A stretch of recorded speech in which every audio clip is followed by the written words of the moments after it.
Magandang hapon. Update muna tayo sa binabantayan natin na si Typhoon Hana ngayong araw ng Sabado.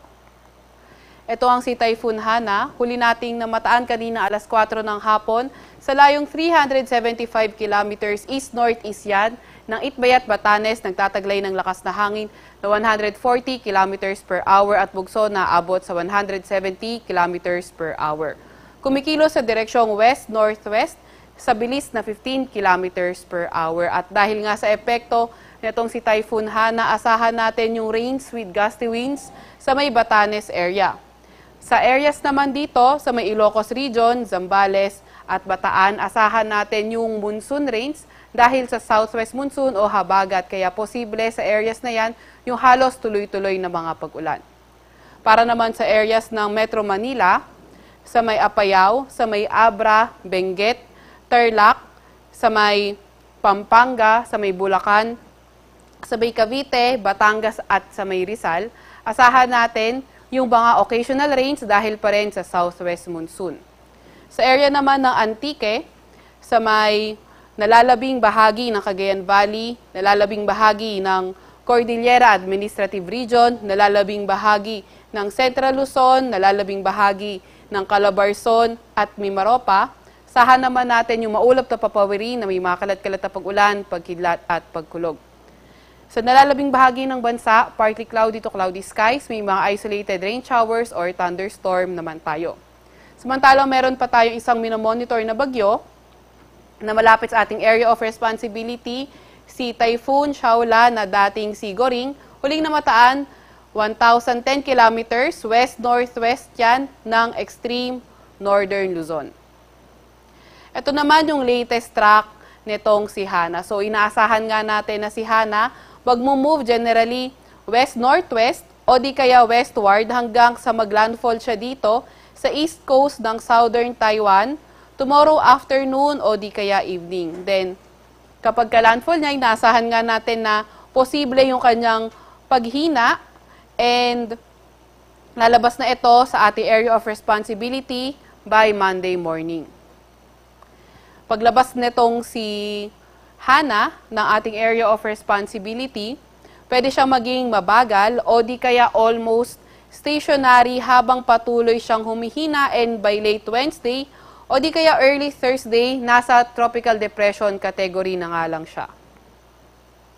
Dahil nga dito pa rin kay Typhoon Hana, meron tayong nakataas na tropical cyclone wind signal number 1 sa may Batanes area. So itong Batanes area lang yung may signal sa ating bansa. So ano ba inaasahan natin sa malalakas na hangin? So since may signal number 1 tayo, minimal to minor impact from strong winds posible sa Batanes area. And also inaasahan nga natin na itong si Hana ay ma-enhance niya o mapapalakas yung habagat o southwest monsoon.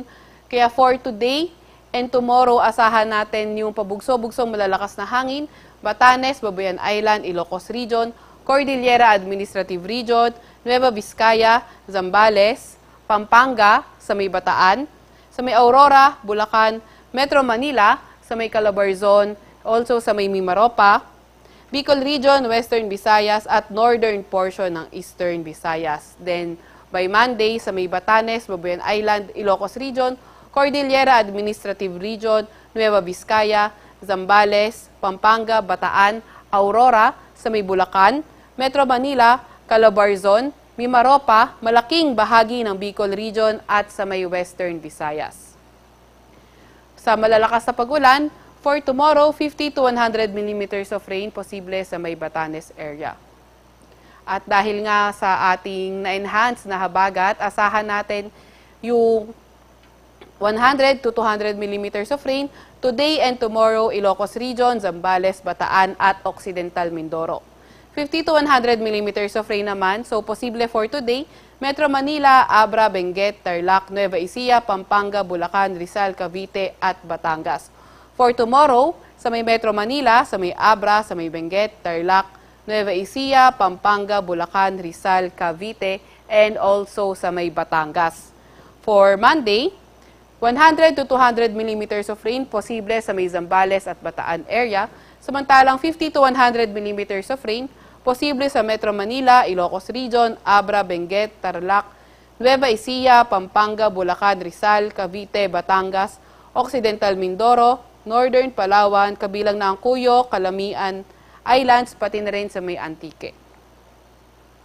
Meron din tayo nakataas na gale warning sa northern at western seaboards ng Luzon, sa may eastern seaboards ng central at southern Luzon, sa may portions ng seaboard ng northern Quezon, southern seaboards ng southern Luzon, at sa may western seaboards ng Visayas. Kaya kung maaari ay yung may mga malilitas sa sasakyang pandagat, pati na rin yung ating mga kababayang mangingisda, huwag muna pumalaot sa areas na ito dahil magiging maalon hanggang sa napakaalon yung karagatan. At yan muna ang latest with regards sa ating lagay ng panahon at para kay Typhoon Hana.